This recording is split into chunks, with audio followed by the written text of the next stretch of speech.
శ్రీకృష్ణ అందరికీ స్వాగతం. మనం ఇప్పుడు శ్రీ బిల్వమంగళ ఠాకూర్ల వారి సమాధి మందిర్లో ఉన్నాము. బిల్వమంగళ ఠాకూర్ని లీలా శుక అని కూడా అంటారనమాట. అతను కృష్ణుడి యొక్క లీలలని చాలా అందంగా గోవింద దామోదర స్తోత్రము ఇంకా కృష్ణ కర్ణామృతము అనే 2 పుస్తకాలని తను రచించారనమాట. ఆయన రచనలో ఎంత బాగా భగవంతుని వర్ణించారు అంటే స్వయం సాక్షాత్ చైతన్య మహాప్రభు ఈయనని చాలా బాగా పొగిడారనమాట. 800 సంవత్సరాల క్రితం ఈయన బృందావనానికి వచ్చారు. ఇక్కడే చాలా సమయాన్ని తను వెచ్చించారనమాట. ఆయన సేవిత విగ్రహాలు శ్రీ శ్రీ రాధామాధవ్కి జై. ఇక్కడి నుంచి దగ్గరలో ఉన్నటువంటి బ్రహ్మకుండులో కూర్చొని తను కృష్ణ కర్ణామృతం రచనని రచించారనమాట. చాలా సమయం అక్కడే కూర్చొని తన సమయాన్ని వెచ్చిస్తూ ఉండేవాళ్ళు.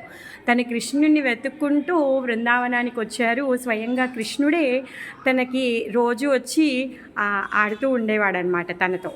బిల్వమంగళ ఠాకర్కి ఝాయ్, శ్రీ రాధామాధవ్కి ఝాయ్.